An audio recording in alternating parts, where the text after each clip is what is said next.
discovery in Saqqara. And Egypt welcomes Sudan's peace pact with rebel groups.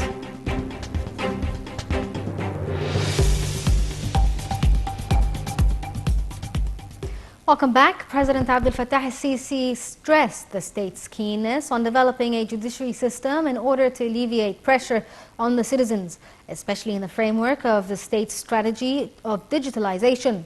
This came during President al-Sisi's meeting with representatives of youth judges, which was attended by the Minister of Justice, Omar Marwan, as well as heads of Court of Cassation, State Council, the state's case authority, and Administrative Prosecution Authority.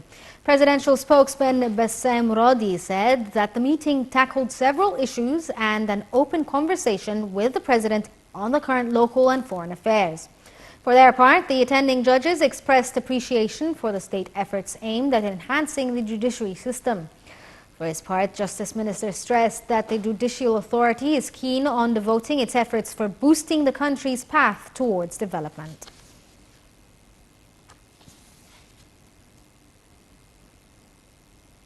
Sudan's government and rebel groups on Saturday inked a landmark peace deal aimed at ending decades of war in which hundreds of thousands died. Prime Minister Dr. Mustafa Madbouli, who witnessed the signing of a historical agreement on behalf of President Abdel Fattah al-Sisi, stressed the importance of the agreement and reasserts Egypt's support to Sudan and its people in this critical phase in history. More in the following report. Egypt welcomed the final signing of a peace agreement between Sudan's government and several rebel groups aimed at resolving decades of conflict. Prime Minister Dr. Mustafa Madbouli attended the signing ceremony of the final peace agreement in Juba on behalf of President Abdel Fattah al-Sisi. In his speech, the Prime Minister conveys President al-Sisi's greetings and congratulations, adding that this agreement represents a new era for Sudan. In his address, Madbouli also stressed the importance of the government in spreading comprehensive peace across Sudan and reasserts Egypt's support to Sudan and its people in this critical phase in its history, adding that Egypt is ready to continue its efforts to achieve stability and coordinate with regional and international partners. Sudan's power-sharing government and several rebel groups signed a peace agreement on Saturday aimed at resolving decades of regional conflicts which left millions displaced and hundreds of thousands dead. Representatives from transitional government and the rebel groups, as well as guarantors of the deal from Egypt, Chad and the African Union and the United Nations, also signed a deal at a ceremony in the South Sudanese capital, Juba. Three major groups signed a preliminary deal in August, two factions from the western region of Darfur and one from the southern region, after months of peace talks hosted by neighboring South Sudan.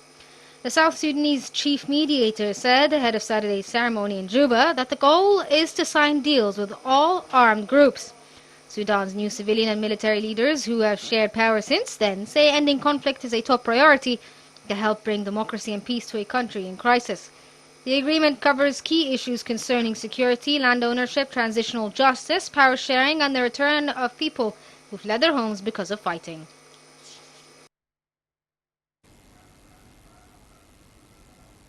Minister of Tourism and Antiquities Khaled al-Anani unveiled the biggest archaeological discovery so far as the Egyptian Archaeological Mission announced it discovered 59 tombs closed for more than 2,500 years back to the 26th dynasty.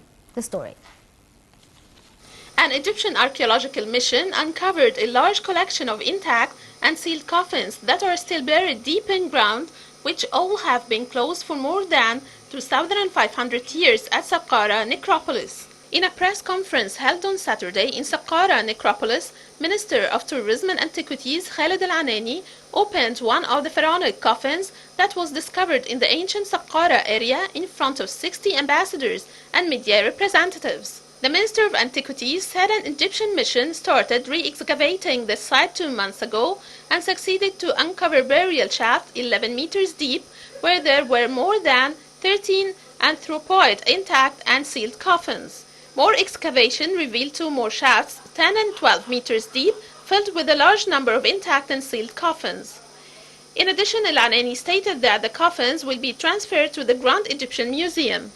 El-Anani added that the coronavirus pandemic did not stop his colleagues from unearthing more of previous civilizations in Saqqara necropolis. Meanwhile, the Secretary General of the Supreme Council of Antiquities, Mustafa Waziri, said the studies showed the coffins belong to 26th dynasty priests, top officials and elites. There are mummies in the majority of coffins. Waziri added that all the coffins are in a very good conservation condition and still bear their original colors. Prime Minister Dr. Mustafa Madbouli held a meeting with the Minister of Environment, Dr. Yasmin Fuad, to follow up measures taken to face the black cloud in Cairo and the Delta area. During the meeting, the Minister of Environment pointed out that a sum of 500,000 tons of rice straw will be collected this year compared to 350,000 tons the previous year. Fuad added that the Ministry of Environment has set a plan to use satellite and early warning systems to detect areas where straw is being burned. The minister also said that awareness seminars have been given to citizens and farmers in Egypt's villages to measure and address the source of air pollution and to recycle and benefit from rice straw. Prime Minister Mustafa Madbouli hailed efforts exerted by workers in the government's unified complaint system through the previous years to ease any obstacle facing citizens concerning getting rid of garbage in streets and restoring the urban appearance of cities. For his part, the head of the unified complaint system, Tariq al-Rafai, said that the system started 2 years ago upon directives from the Prime Minister to ensure fast